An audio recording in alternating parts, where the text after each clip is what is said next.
Hola amigos, bienvenidos a una nueva edición de Cine Conciencia. Hoy nos vamos a acercar al trabajo de la policía y a cómo la ciencia, en ocasiones, es una herramienta imprescindible para la resolución de algunos de los casos. Para ello, nos vamos a trasladar al Museo Nacional de Ciencias Naturales Español, donde una vez al mes nuestra asociación organiza una sesión de cine a la que sigue un coloquio. Balístico Forense, el documental que vamos a ver, forma parte de un programa de la televisión argentina, Científicos para la Industria Argentina, que está producido por Oso Producciones. Ernesto Martínez, el investigador responsable de este proyecto, falleció repentinamente a mediados de octubre, y en este documental, en este trabajo de investigación, nos demuestra cómo el estudio de la trayectoria de las balas nos puede llegar a determinar quién es la persona que disparó. Si os parece, nos vamos al museo y vamos a ver la sesión y vamos a ver el coloquio posterior en el que nos acompañará don Miguel Botella López, que es antropólogo físico de la Universidad de Granada.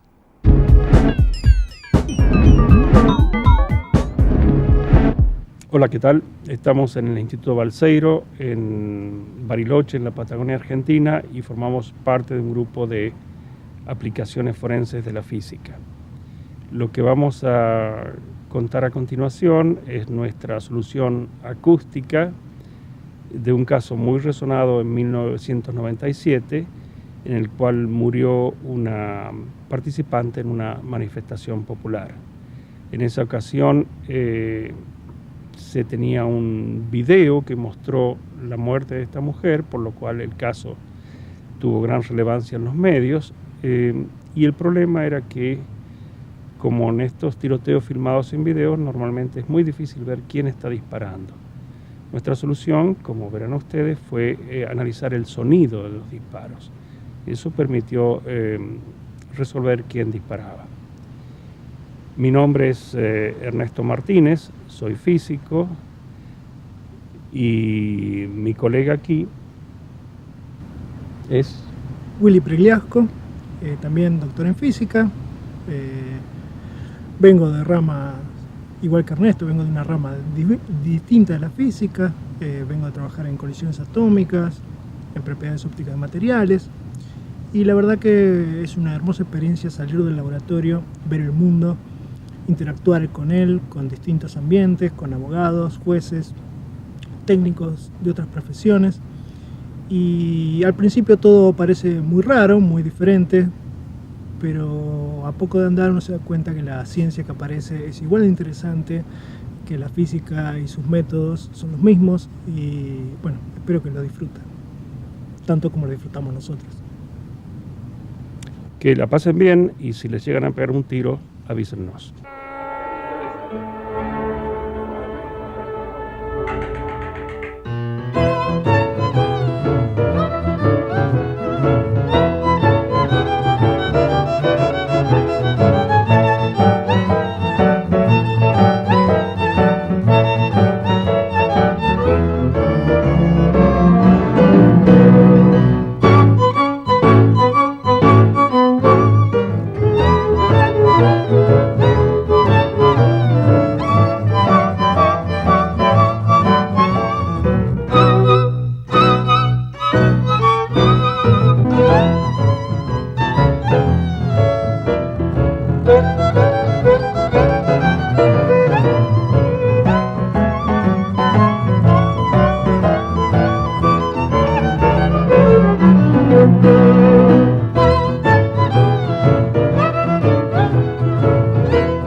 Estas son balas que lamentablemente todavía en la vida de las personas se usan.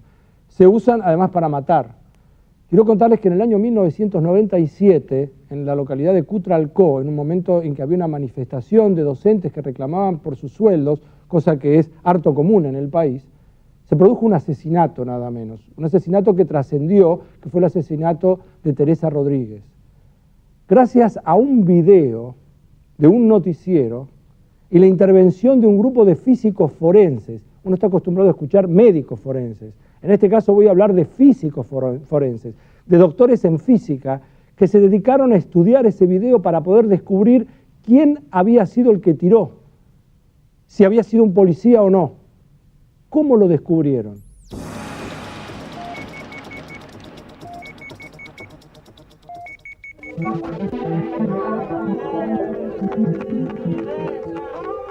Teresa Rodríguez, una joven de 24 años, murió durante la represión de la pueblada de Cutralcó en 1997. Un año después se dictó la prisión preventiva del policía Hugo Rudolph. Al poco tiempo se revirtió la medida. Otra pericia sugería que el disparo había partido de los manifestantes. En este punto oscuro estaba la causa cuando la justicia convocó a 2 físicos del Instituto Balseiro para realizar un nuevo estudio. Nosotros trabajamos con 3 fotos de estas y un video de 16 segundos que cubría toda esta carga policial, y en ese video se escuchaban 17 disparos.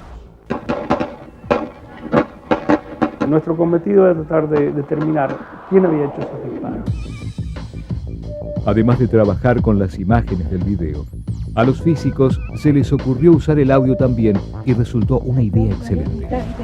Hicieron audiogramas del video, es decir, grabaciones digitalizadas de los sonidos del video, donde se perciben la voz de la periodista y los disparos. Fíjense, este audiograma da la impresión, tiene la forma de un pino acostado, ¿sí? El comienzo de la copa, aquí está el tronco, el comienzo de la copa es el ataque, ¿sí? Que está dado por el momento en que la onda de sonido del disparo llega al micrófono, ¿sí? Y después hay otros picos secundarios que nosotros pensamos que probablemente eran ecos, quiere decir, ondas de sonido que no han venido en línea recta por la vía más directa desde el disparo hasta el micrófono, sino que han rebotado contra algún objeto y han venido por una vía indirecta. Cuando los físicos viajaron a Cutralcó, hicieron un plano minucioso de la zona. Compraron petardos, los hicieron detonar en el puente y los grabaron. En los audiogramas de esas explosiones se ven muy claramente los piquitos que corresponden a los ecos. Entonces lo que hicimos fue tomar un plano del lugar donde se había producido el hecho. Aquí está la posición del micrófono, estos son los postes de la luz y otros postes o carteles que vienen al lugar, y trazamos las elipses que corresponden a los diferentes posibles ecos que vemos cuando hacemos explotar el petardo número 1 ahí. Hicimos eso 4 veces y el cruce de estas elipses nos mostró que efectivamente los postes estaban produciendo ecos y que eran los ecos que se escuchaban. Con estos datos, los físicos plantearon el problema inverso. Sabiendo que hay ecos, ¿cómo determinar de dónde vienen los disparos? Ernesto estuvo aplaudiendo en 2 lugares distintos y acá tenemos los 2 aplausos. Como ven, igual que en los disparos, se ve un primer disparo fuerte, un primer sonido fuerte que llega al micrófono y después aparecen una serie de piquitos que son los ecos. El primero de los ecos es el que implica un retardo menor, es la pared que estaba más cerca, que es la pared del costado. Y el segundo de los ecos es la pared del fondo que está más lejos.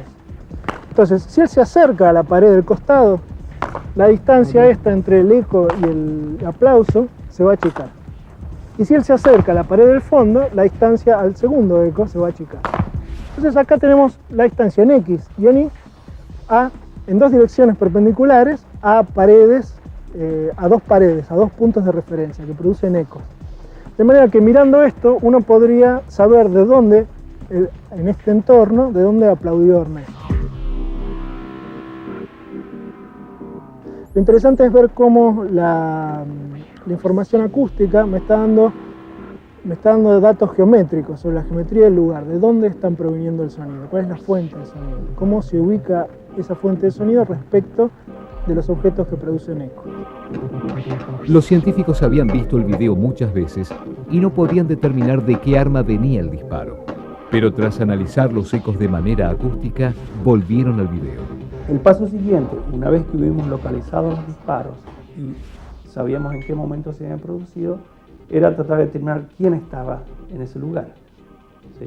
Para eso tuvimos que hacer un trabajo que fue bastante complejo para localizar las personas que se ven en la imagen, momento por momento en el puente.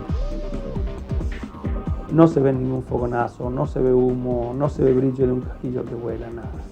Toda la información que sacamos es de dónde se produjo el disparo a través de la acústica y mirando la imagen si efectivamente esa persona estaba en condiciones de disparar, que si tenía una pistola en la mano, estaba, ¿sí?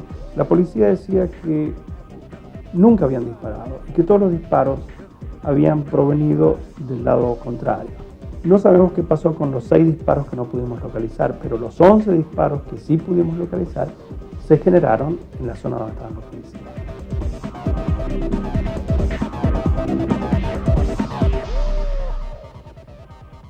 En especial el 8º disparo, que según lo que pensamos es el que causó la muerte de Telsa Rodríguez, salió de aquí adentro, de la gente que está probablemente en la primera línea.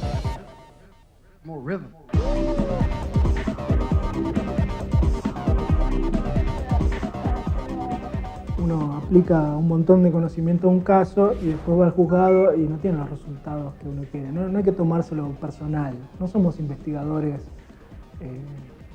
que resolvemos el caso, atrapamos al asesino y nos vamos con la chica. Lo que nos motiva para hacer esto no es ni el dinero ni el reconocimiento académico, sino el convencimiento de que esto sirve, es interesante y es útil.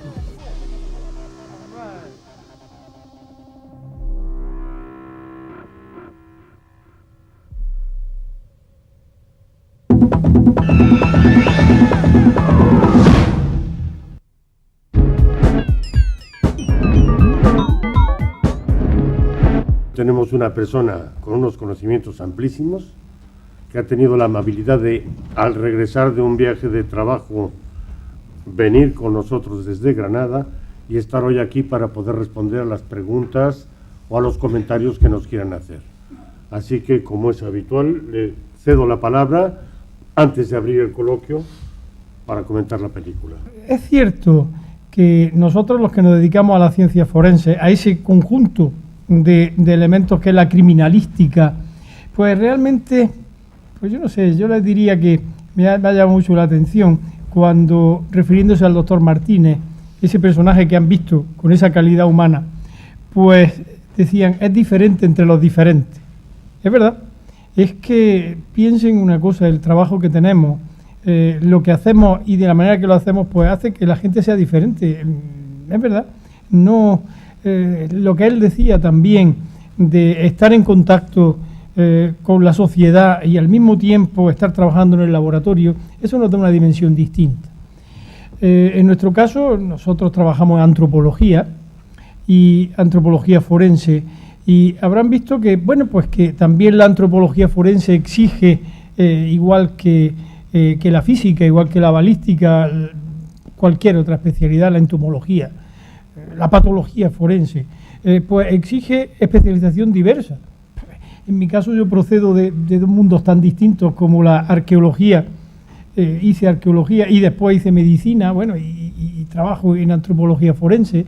En realidad, para nosotros, tanto físicos como cualquier otra especialidad, como antropólogos, que en mi caso, esta especialidad forense o esta aplicación forense nos da una dimensión nueva, nos da una manera de ser distinta, puesto que en realidad concretamos todo el trabajo teórico que hacemos. Así que nosotros, yo concretamente que he estado trabajando en romanos, en prehistóricos, en restos humanos de todos los momentos de la historia o de la prehistoria, pues que hemos trabajado, bueno, de una manera, muchos restos de cualquier modo, pues ahora aplicarlo a temas forenses, aplicarlo a un tema tan inmediato, tan directo y que encima exige una precisión tan grande, pues realmente es interesante. Y encima de eso, para que, no sé lo que ustedes pensarán, pero yo les puedo decir que al doctor Martínez se le notaba mucho, y tal vez a mí también, que creo que tenemos un sentimiento de que somos seres absolutamente privilegiados. Él tenía un sentimiento de alegría por lo que estaba haciendo, pues que realmente es muy contagioso, porque es verdad, nosotros insisto una vez más, en mi laboratorio, en mi caso, pero cualquiera de los que estén aquí, que trabajen en el asunto, lo saben, tenemos el privilegio de poder trabajar con elementos francamente interesantes, muy interesantes. ¿Quién me iba a decir a mí, señores, que yo iba a trabajar, iba a tener 6 días en mi departamento, allí en mi sitio, al lado de mi mesa, o en mi mesa, los huesos de Colón, por ejemplo? Bueno, es un privilegio, es un privilegio. ¿Quién me iba a decir que yo iba a estudiar los restos del hijo de Pedro el Cruel? Iba a tener que trabajar ahora, que estamos en eso, la momia, estamos viendo de qué se murió, cómo lo mataron, qué pasó con ese niño. Pues realmente, como les digo, es apasionante. Y ahora más todavía, pues tal vez estas ciencias forenses, todo esto que ha tenido pues un impacto extraordinario mediático, como saben, y hay que decirlo claramente, gracias al CSI. ¿Por qué no vamos a decir otra cosa? Bueno, pues es verdad, eso hace que dentro de muy poco tiempo tengamos una legión de lo que sea forense, porque ahora está surgiendo una especialidad, arqueología forense, patología forense ya está, de hace mucho tiempo, entomología forense, en fin, cualquier ciencia, cualquier rama de la ciencia que se dedique al estudio o a la aplicación desde un punto de vista jurídico o judicial de cualquier tema, pues eso será forense, evidentemente ese es el término, ¿no? Y bueno, y eso va a hacer que estas ciencias progresen de una manera extraordinaria. Pero es verdad que en los últimos 10 años el incremento ha sido tan extraordinario, tan increíble, que ni yo mismo que lo he vivido me lo puedo creer, ¿eh? Así que, por fortuna además, y con eso acabo porque estoy ya como los viejos, dando el rollo de los viejos, pues en los últimos 10 años hemos tenido un cambio tan extraordinario que no sabemos lo que va a pasar, pero sí les digo que por fortuna ahora mismo en España, y los que están aquí lo saben, los que se dedican a esto lo saben también, en España pues no solo no tenemos nada que envidiar al resto del mundo, de verdad, sino que en muchas de las cosas estamos a la cabeza. En la ciencia forense, en la aplicación forense, de verdad, créanselo, que es así. Para mí, pues solo me faltó llorar un día que viendo un capítulo del CSI, como comprenderán, los veo todos, claro, pues yo vi que aquella gente, aparte que son muy listos y ellos hacen 4 casos rarísimos en 1 hora, porque es lo que hace una película, ¿no? Y nosotros tardamos hasta años en hacerlo, pero en fin, se hace. Pero cuando, no sé si se llamaba Horacio, el tipo aquel, bueno, pues el Horacio le dice, mira a ver de qué sexo es. Y entonces la mujer mide un trocillo de hueso y de unos 2-3 centímetros y dice, es una mujer. Bueno, pues para mí me faltó llorar porque es que ese método lo pusimos a punto en Granada. Así que bueno, por lo menos algo hemos hecho y yo creo que hay mucho por hacer. Así que creo que con esta película han podido ustedes ver esas posibilidades inmensas que tiene la aplicación de lo que se hace todos los días, de lo que un físico hace, de lo que un antropólogo hace, de lo que un médico hace en un tema tan específico como la ciencia forense. Y al fin y al cabo, esa es la concreción, digamos, un fin último de nuestro trabajo porque nos justifica mucho de lo que hacemos. Posiblemente si yo le digo ahora, nosotros vamos a encargarnos del estudio de la exhumación de los restos de García Lorca. Llama mucho la atención y realmente, bueno, ya está. Pero el caso Lorca, o el caso el que sea, tiene la misma importancia que cualquier otro. Sobre todo en casos forenses, piénselo así, porque el caso forense no es lo interesante que haya hecho uno. Como científico, pues puedo decir, todo lo que me ha costado más trabajo, claro, lo que me ha costado más trabajo y ahora se lo comentaré. Pero como persona, pues no, porque piense que cualquier caso de esos, detrás de cualquier caso hay mucha gente que sufre, que lo pasa mal. Y bueno, cuando yo trabajo en Chile con el tema de los represaliados de Pinochet y tengo que explicarle a la familia que esa persona que está ahí o ese esqueleto lo sometieron a tortura y le tengo que explicar a la familia porque la familia se empeña en que ese esqueleto tiene, y se lo tengo que señalar, 52 fracturas hechas en vida y encima le quemaron una mano con un soplete y después le dieron 3 tiros en la cabeza, pues piense que para mí es lo más importante que hay, más que el caso Lorca, se lo digo. Como casos curiosos, pues sí, pues hemos hecho la identificación de los restos de San Juan de Dios. Vale, queda bonito. Murió en Granada y está en Granada y allí nos encargaron verlo porque ¿Por qué? Pues porque no, la identificación no tenía... Todas las cosas tienen un fin, claro. Y este era pues que los frailes tenían la sospecha de que los restos de San Juan de Dios no fueran porque los verdaderos se lo hubieran guardado otros frailes que los tenían. Y entonces habían entrado en conflicto, sí, porque al fin y al cabo piensen que es un tema de dinero y de ingresos económicos. Bueno, y al final, pues, después de hacernos...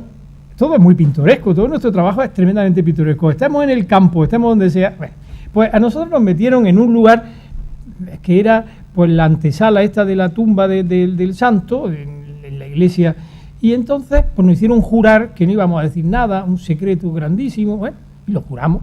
Pero claro, cuando nos sacamos el cráneo, abrimos la caja aquella, era su 500 aniversario, abrimos la caja y resulta que el cráneo y la mandíbula no eran compatibles. La mandíbula tenía un letrero enorme, como para miopes, que ponía San Juan de Dios. Pero la mandíbula no era de San Juan de Dios. Así que no era. Bueno, total, ¿qué pasa aquí? ¿Qué no pasa? ¿Qué tal? Y dijimos, bueno, pues el cráneo sí es. El cráneo sí era porque, fíjese, el cráneo tenía una fractura. El cráneo en el malar tenía, aquí, tenía una fractura ya soldada. Y en un cuadro que se hizo de Coello, que se hizo en vida del santo, por otro portugués, pues resulta que el cuadro tenía una mancha que parecía que era un defecto de la manufactura, y no, era la mancha, el santo tenía una cicatriz aquí, tenía una mancha, que pudimos verla y pudimos unir el cráneo con aquel dibujo. Perfecto. Pero, muy bien, y de acuerdo. Entonces, ¿qué pasaba con la mandíbula? Pues al final, después de tanta confesión y de tanta juramento, pues al final el juramento lo levantaron y resulta que la mandíbula se la habían mandado a Perú, a un convento de Perú, que era el que le había enviado los 70 y tantos kilos de plata para hacer la urna del santo.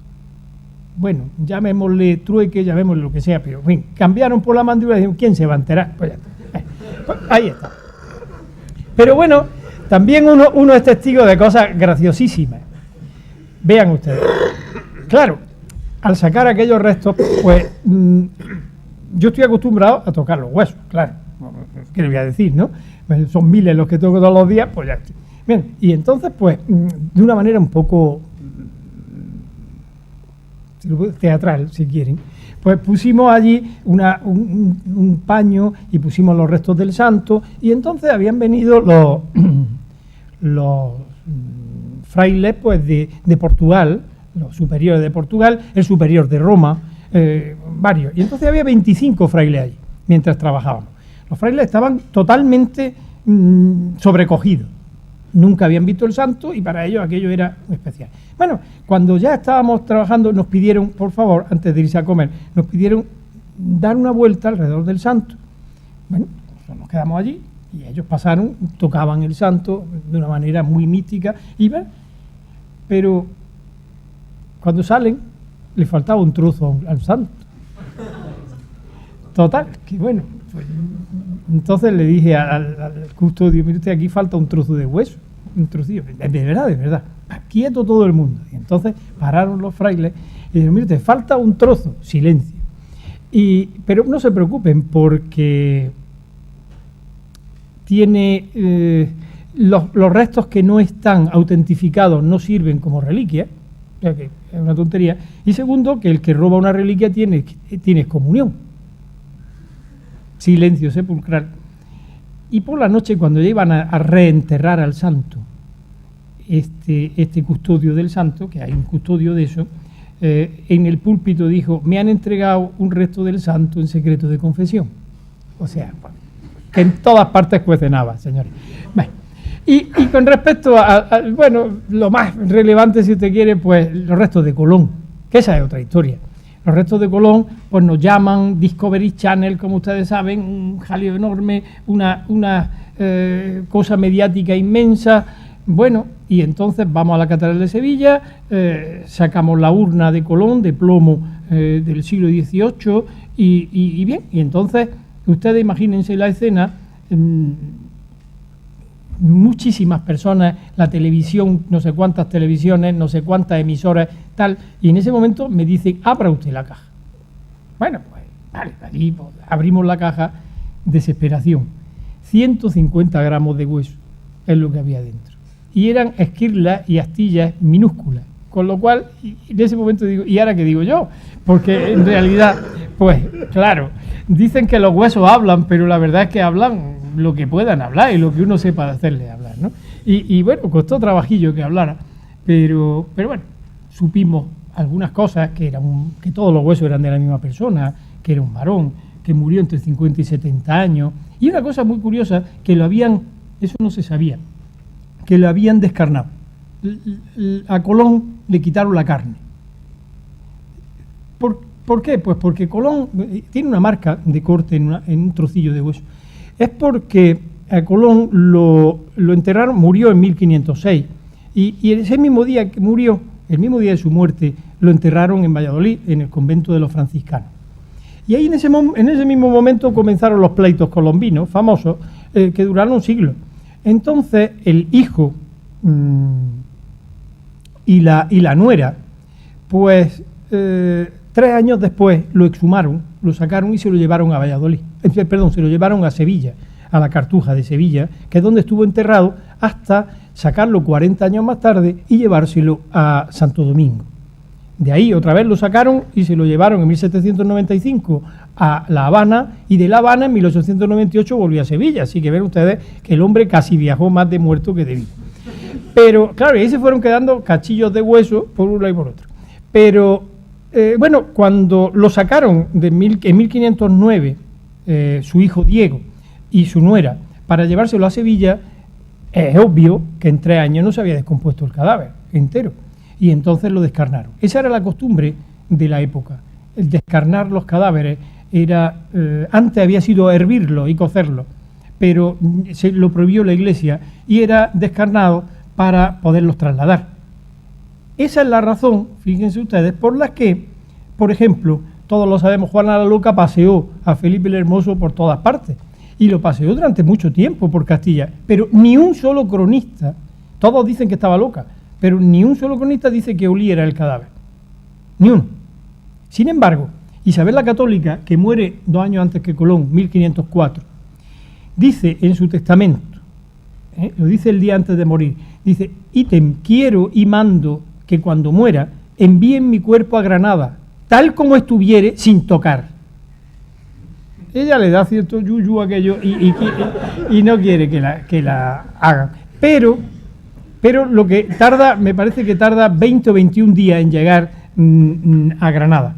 Y todos los cronistas dicen que olía fatal. Es decir, que está claro, a ella no la descarnan y a los demás sí.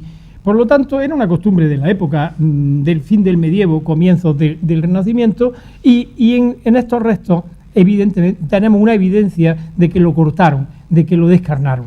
Así que esa es una evidencia más para decir que los restos de Colón son los de Sevilla. Una de las facetas interesantes que tiene todavía hoy, mi antropología forense, es que a mí y a mi gente y a todos los que trabajamos en este tema nos obliga a que cada caso sea distinto, y entonces nos obliga a mover una cosa que se mueve poco, que es la cabeza. Y entonces él decía, recuérdenlo, que decía que bueno, que muchas veces lo más sencillo es lo mejor, que utilizar la cinta Scotch era más...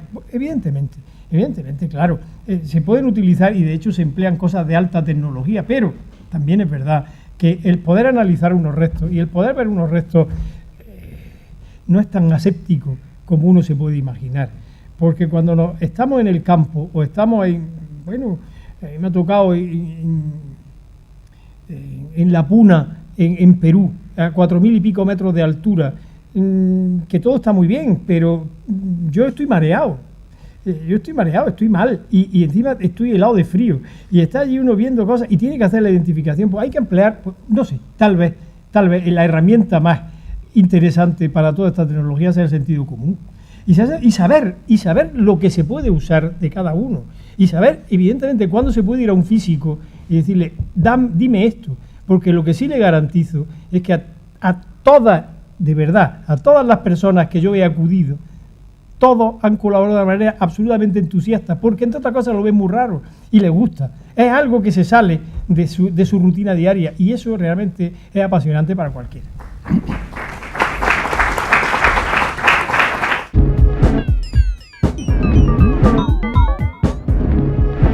Una vez más, amigos, gracias por habernos elegido. Hoy, en especial, en este programa que hemos querido dedicar a Ernesto Martínez, en reconocimiento a una larga labor de investigación, desgraciadamente truncada por el destino. Desde aquí queremos mandar un saludo especial a todo su equipo de investigación y un cariño especial a Graciela, su mujer, y a sus hijos. Amigos, recordad que esperamos vuestras noticias sobre el cine y sobre la ciencia en nuestro correo electrónico. Hasta el próximo programa.